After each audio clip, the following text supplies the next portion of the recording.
folks. First of all, I just want to say hello. This is S. Anthony Thomas. This is the S. Anthony Thomas Show.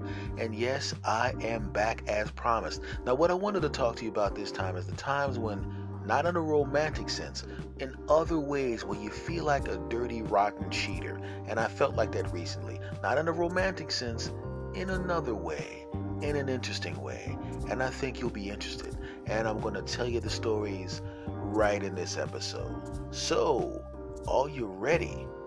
Of course you are. Let's do it.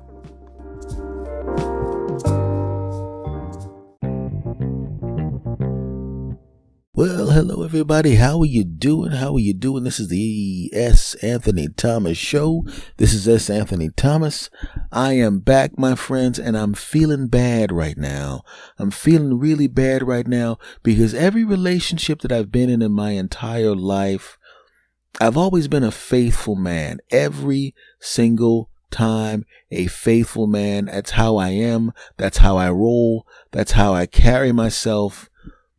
But I feel like a cheater right now, and it upsets me. I'll explain what I'm talking about.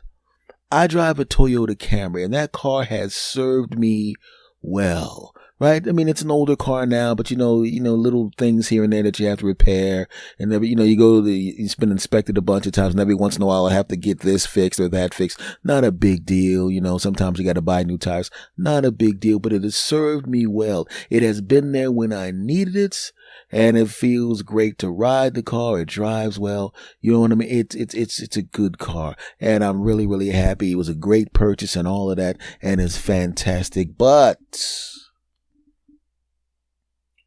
I'll be honest with you.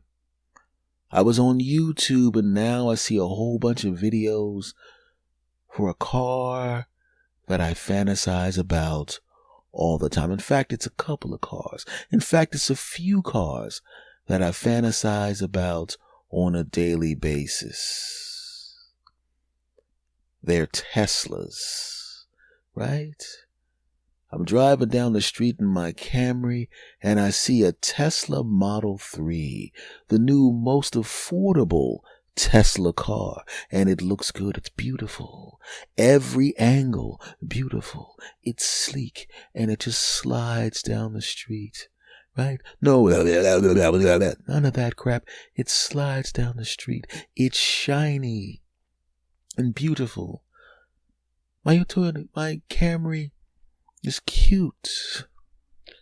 But this Tesla Model 3 is shiny and beautiful. Oh, would I love to get my hands on a Tesla Model 3. But the Tesla Model 3 is the most affordable of the Teslas. There's other Teslas. There's the Tesla Model S. Ooh, yeah.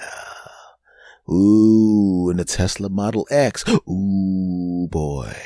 And I see them riding around while I'm driving my Camry, and I try my best not to look at the cars, but I can't help but look. One time I parked behind a Tesla Model 3 when I was going to visit a relative in the hospital, and as I was putting money into the kiosk to make sure that I didn't get a parking ticket, I kept looking at the Model 3 from Tesla, kept staring at the Model 3, sleek lines. And at this particular time, I had seen many videos on YouTube about what the car can do and how fast the car is and how comfortable the car is and the big, beautiful screen where all the tech crap is in there. Oh yeah, I couldn't wait to run my fingers all over that screen, to slide all up in that Tesla Model 3. Oh yeah. Oh, daggone yeah.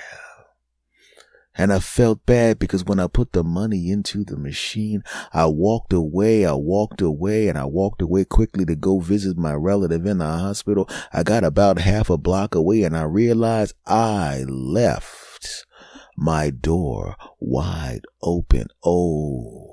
Now I had the car off. I had the club on the car. People wouldn't have been able to take the car away because it would, and I didn't get that far away from it, but I walked back to the car. It was kind of like a vehicular walk of shame. I was so busy staring at that Tesla, so busy ogling that Tesla, so busy looking at the trunk of that Tesla, so busy looking at those wheels and that hood and that big screen that I wanted to run my hand all across and slide all up in that Tesla and sit in the driver's seat and position it exactly the way I want it. Then I walk right past the Camry that I came with. Oh, I close the door, and I close the door with more care than I normally do. Now, I don't normally slam my door. I do not, but I made it a point to close my door gingerly. I closed it, right? Normally I just bang. Not in a bad way, not in a bad way. I don't even allow people to slam my door in a bad way. I just push it and it closes. And sometimes I push it, while I'm walking away and I know that the lock is clicked, I kind of reach back and push it with my hand, or I bump it with my hip to close it, right? Nothing that's going to damage the car or scratch the car or anything like that. But it's like, hey, this is my car, bang. And I hit it, bow, hit it with the hip, bang. Sometimes I put my elbow and I push it, bang, the door closed. But this time I closed the door gingerly, and I'll be honest with you, I'm not going to lie. I kind of gave the little A-pillar a pat as I walked away, right? Saw a little bit of dust on it, kind of knocked the dust off. Normally I would when I'm driving, that dust will blow off, but this time I wiped it off. Hey, get that dust off my Camry. And I know the Camry was looking at me like, you don't care about dust. You were just looking at that hooker in front of me, right, with that little ceramic coating and a paint protection wrap. You ain't ever get me any paint protection wrap. Well, that's what the car was said, but by now I'm already halfway down the block. And I felt guilty.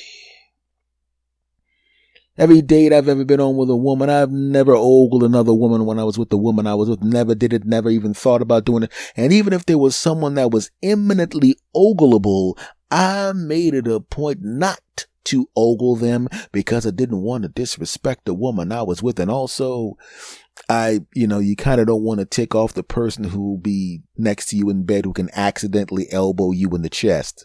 I'm not going to say that actually happened, but it actually happened. Ow! Oh, did I accidentally elbow you in the chest 4 times saying, take that, take that, take that? I can't believe you looked at that hooker. I can't believe you called the waitress a hooker, but that's okay. I know you're just upset, but you know what I'm saying. And I felt guilty, right?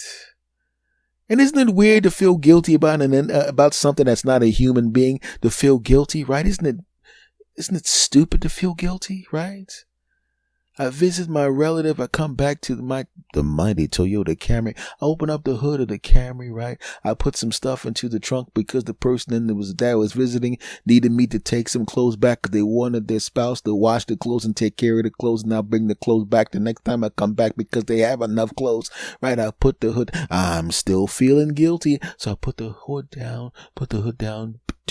And I didn't push now you close your hood when you've had the car for a while. It's still in completely open. You just kind of push it down while it's completely open and it goes back out and it comes down. Not this time, my friend. I guided the hood.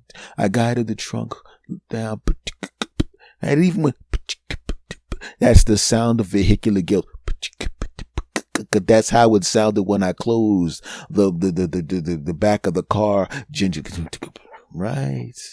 And then when I took my key and put it into the driver's side door, I didn't just jam it in and spin it and flip the door open like I normally did. I just ease the key, took a little very gingerly. I pulled on the thing, but to open the thing, I sat in the car and I rubbed my hand on the seat to caress the seat. I rubbed the steering wheel to caress the steering wheel, and the whole drive home, I'm being very gentle with everything. I'm caressing the radio as I changed the channel. I didn't have to do that. I could have just pushed the button, but I didn't do that. I turned the knob really gingerly. I saw a little bit of dust on the dashboard. I wiped off the dust of the dashboard, and then as I'm driving down the street, what did I see?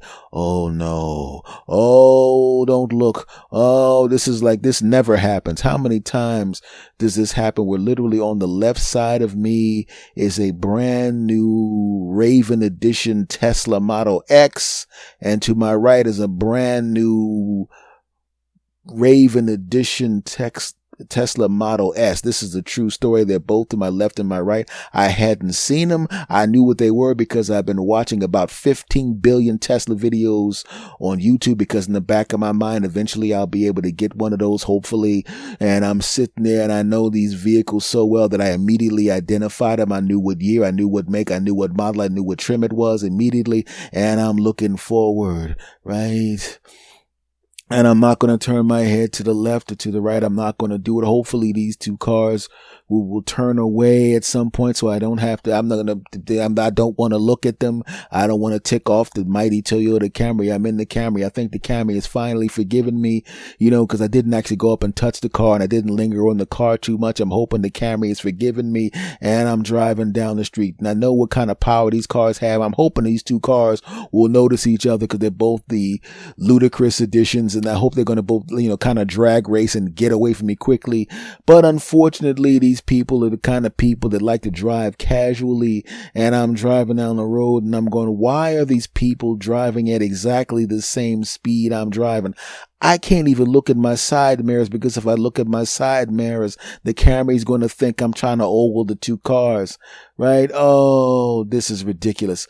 Oh, let me look at my rear mirror. Oh God, there's another. What the hell is going on? I've never seen this many Teslas at the same time, and all of a sudden I'm almost surrounded. But there's another one. What the heck is going on here, God? What are you doing to me? What are you doing to me? You've been good, but what are you doing? You just surrounded me with temptation, Tesla temptation, while I'm in my mighty Toyota Camry, and I'm driving around and I'm looking down. I'm trying to change the station, and normally on the stations it'll have the numbers of the station, but this time it literally had the words, "You better not look human." And I went, what the hell, what is that? I've never seen my radio go, "You better not look human," and this is not good. Driving around, and I could see out the corner of my eye without turning my head, did not turn my head. I saw the Model X make a turn and got away. Fantastic. I'll just get away. Get away. The Tesla's behind me pulled off and went someplace else. Fantastic. Get away. Get away. Get away from me. Yes, I'm already in enough trouble. I almost turned my head to the right, and as I was turning my head to the right, I looked at the radio station and it said, what did I say, human? You want to crash into this pole? And I went, hey, and I looked forward, and then the S pulled away, and that was it for the Teslas. Driving home in the car, and the radio works perfectly, but for some reason, every time I changed the station, it was always some song about cheating. Let me turn to the sports station. And another thing about the Phillies and the Eagles and all of that kind of stuff here, man. And another thing, you know what? For some reason, even though we're actually talking about sports, I have this urge to play this song. You're cheating hard. We'll make you look at another car because you're a schnook. Hey, what the hell is this? This is a sports station. This is supposed to be songs about cheating on the turn to the news station. It's before he cheats, but liar. Click. I turn the radio off. It's cars. We'll be back right after this short break. And now, back to the show. I can't wait till I pull in front of the house and I can get out of this car, because I don't want this car to do nothing weird and drive into a pole or crash or something, or speed in front of a cop or some crap like that. I don't need that.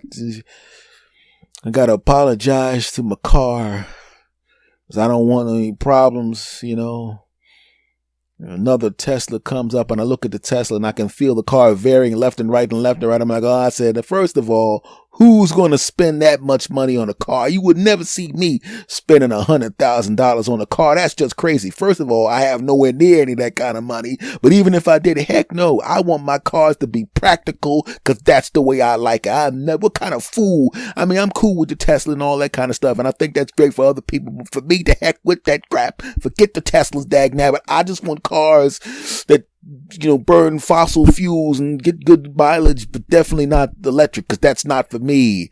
And the car steadied itself, and the radio turned on by itself. And then it was back to the sports station. The sports guy goes, I don't know why I played that song about cheating, but For some reason, I'm compelled to not do that anymore and go back to speaking about sports, and I knew everything was cool.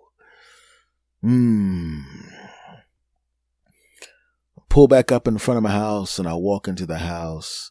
I look back at the Camry. I give the Camry the thumbs up.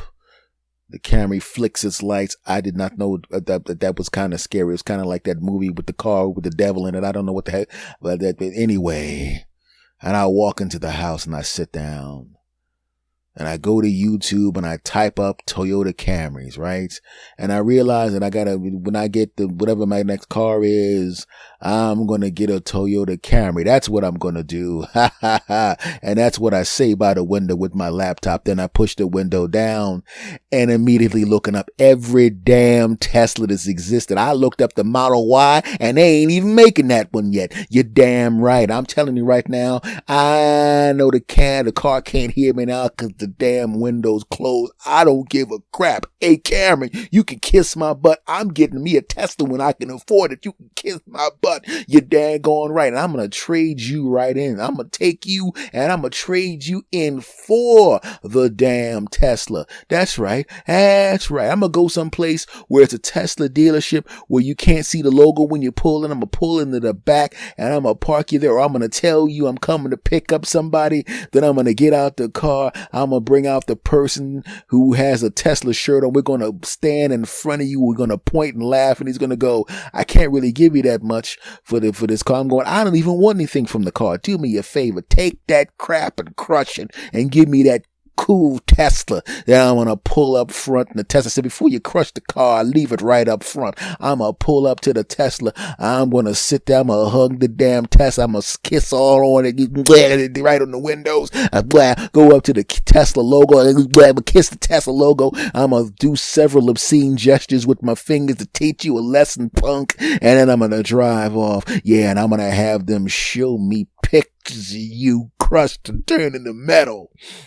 I think that may be a little harsh. I mean, as it turns out, I was actually in the wrong. I probably shouldn't have been flirting with the Tesla in front of my Camry. I think maybe it was more about me. So let me open the window back up and tell the Camry that I apologize for all my behavior. And then roll the window back down. And instead of being aggressive with it and being mean-spirited or something like that, maybe take the car and maybe sell it to a young relative or donate it to a charity when I can afford a Tesla, which will be in the future at some point, hopefully. And then, it's like if you break up with a lady, if you break up with a dude, you don't have to be mean to the dude you broke up with or to the lady you broke up with just because you moved on to another relationship. You don't have to do that. And I realize now it will be wrong of me to be mean to my car if I can afford the Tesla at some point in the future. So I'm not going to do that. I'm going to be nice to my car, right? Just because I'm a nice guy and I feel guilty. I'm not the kind of guy that would disrespect my car, right? I wouldn't do it. It's not the only time I felt like a cheater in my life. I've never cheated on a woman when I with her, never did that. But I've been using the same exterminator for a long period of time, and I tried to get an appointment, and they were a little kind of tough to get in contact with, right? And my next door neighbor had an exterminator, and she's sitting on the porch talking about what a great job the exterminators does and what a great price and how great and professional and quadruple professional and all of that crap and all of that stuff, right? And I look at her and she looks at me and she goes, hey, who are you using? And I said the name of the company. She said, I never heard of that one. And of course the exterminator's walking away from her house and he overhears me say the name of the exterminator that I'm using. He actually stops in the middle of the street and turns around. And it's like one of those abrupt spin arounds. I don't even see his legs move. I'm wondering if he has things in his heels that spin him around like he's standing on a lazy Susan. He just spun around and he kind of glided to me like a vampire. You are using another company? Really? And they're not available right now? You're having a hard time getting an appointment? Really? As a matter of fact, as you can see from your neighbor, and if you notice, of course, your neighbor has exactly the same house you have, which means the construction is exactly the same, which means I can tell you to the second how long it'll be for me to do my service in your house. Yes, yes, yes. And as I'm talking to this guy, right, he's talking to me the same way a guy would talk to a lady he's trying to get with, he's trying to make a strong move to get this lady's attention. He's doing the customer flirting, the custody business version of flirting. And I will come into the house and I will do the double baseboards and we'll make sure that, and even if you pay for the service, if you see a bug 2 weeks later, we'll actually come back out at no charge and do the double thing. We'll actually take the bug. I'll actually hold the bug in the middle of the room. I'll have my friends hold his legs back and I'll beat it in the stomach and beat it in the ribs and beat it down, right? Make a curse at it and say lots of disgusting things to it and physically beat it up and make sure it screams in pain while I beat it. And then I'll walk the viciously beaten bug into the other room. I'll stand in the middle of the room and go, "Hey, bugs, see what I did to this bug right here? This is what's gonna happen to you if you ever come into his house again, punks. You better never show up. Tell your bug friends that I run this house for him. I run the neighbor's house and I'm gonna run this whole block, punk. You get out of here and you better not come back or we're gonna come for your family's next, punk. That's what we're gonna do. And sir, I'll do that. And we will do that at no charge to you. No additional charge to you, sir. Yes." And I'm sitting there contemplating the bugs, right, being viciously beaten. There's only been a couple of them, but I don't like any of them. And I know why it's happening, because there's construction near me. And whenever there's construction near you, you get rodents and stuff like that, and I don't want that crap to happen, so I'm going to do a preemptive strike on them with the bug guy. But I already have a bug guy, I already have a mouse guy, and he's doing a good job. But this guy's telling me how he said, "Hey, well, the thing I did to the bugs, I'll do the same thing with the mice. I'll have someone hold his arms back, right, and I'll bring a snake in and let the snake bite on him, and then I'll take the half-eaten mouse while the snake's still biting him. I'll walk around the house, let them hear the sounds of that mouse being tortured, destroyed, and I'll do the same thing. That's it, mice. I know there's one of you in the walls you can't hear right now, but your hearing is very sensitive, so I know you can hear this crap. You come into this man's house, you better realize that this is what's next for you, punk. We got some cats outside, and we'll catch you and throw you out to let the cat bite and chew you up and some other stuff, punk. You better not come to this man's house. And by the way, Mr. Thomas, we will do this for no additional charge. That's how we treat our customers. That's what we do." And he said that. But as he was saying that, as we were talking, my old exterminator was on the neighborhood. He wasn't coming to see me. He had an appointment nearby. And he looked at me. And it was the actual technician that does my house. He looked at me and he saw me standing there holding the card of the other exterminator and smiling and laughing at it with him. He looked at me. Oh, he looked at me. And I saw the look on his face when I turned around. And I took the card and slammed it into my pocket. "Oh, hey, Bill, hi." His name ain't Bill, but you ain't going to say his real name. I might as well say his real name. It's just as normal as Bill, like my name. Anyway, and the other exterminator looks at him, and they looked at each other, and one's looking at the other, and they're looking at each other, they look at each other, and the guy who's trying to get my business goes, like I said, he flew over to me like Dracula, and he flew back to his truck like Dracula. Then he got in his truck, and he didn't even have to drive the way he drove. He actually drove the wrong way down the block just so he could drive by my old exterminator, stop by him and go, "Hey, buddy," because he actually used to work at the company that my exterminator works at, and he moved on to another company that he thinks is better, and he drives away. Oh. And I'm hoping the guy will just walk up to me and act like nothing happened or anything like that. But no, of course not. He's not that kind of guy. He's not going to lose his customer. He walks up to me. What's going on? There's nothing going on. I see you got a card there. You thinking of switching companies? No. I'm not thinking about switching companies. He didn't tell you a story about grabbing a bug and beating it up in front of other bugs and saying all sorts of weird crap, did he? Yeah, I mean, did he also do a thing about he was going to take the bugs and feed them to cats and snakes, to torture them and walk around the house and try to intimidate? Do you realize how weird that is? You can't.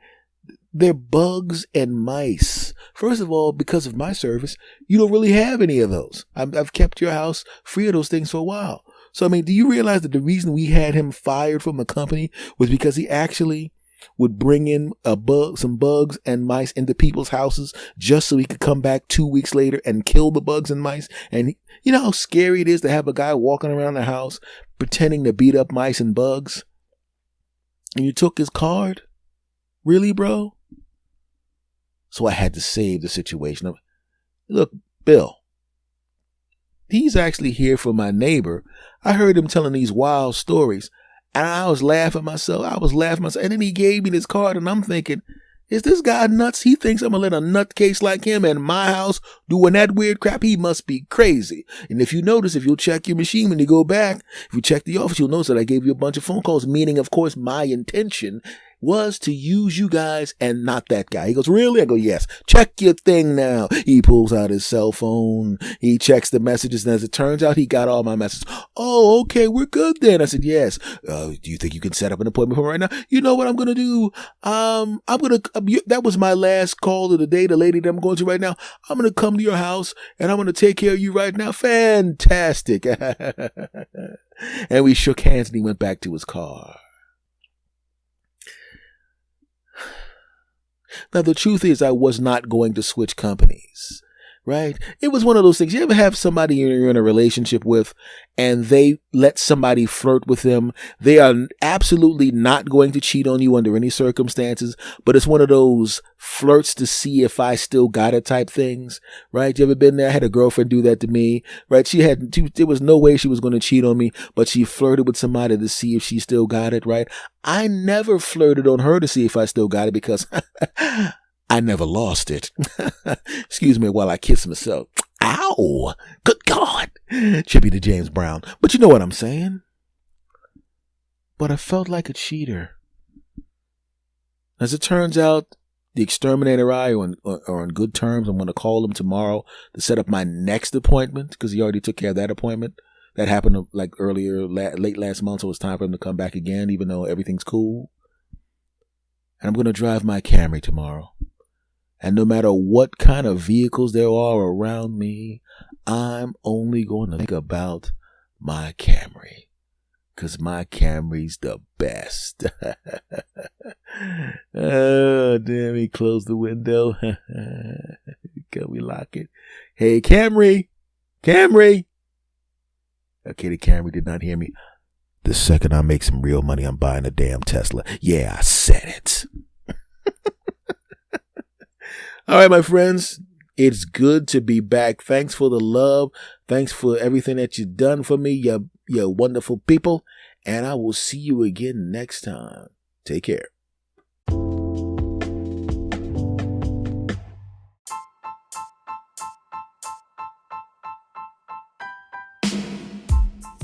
All right, folks. It's good to be back, and I want to thank you very, very much for all coming back and hanging out with me again. Hope you dug it, and we're going to do it again next time. Let's have some more fun next time. I will be back. I'm back, baby. See you next time. Thanks for the love, and much love to all of you.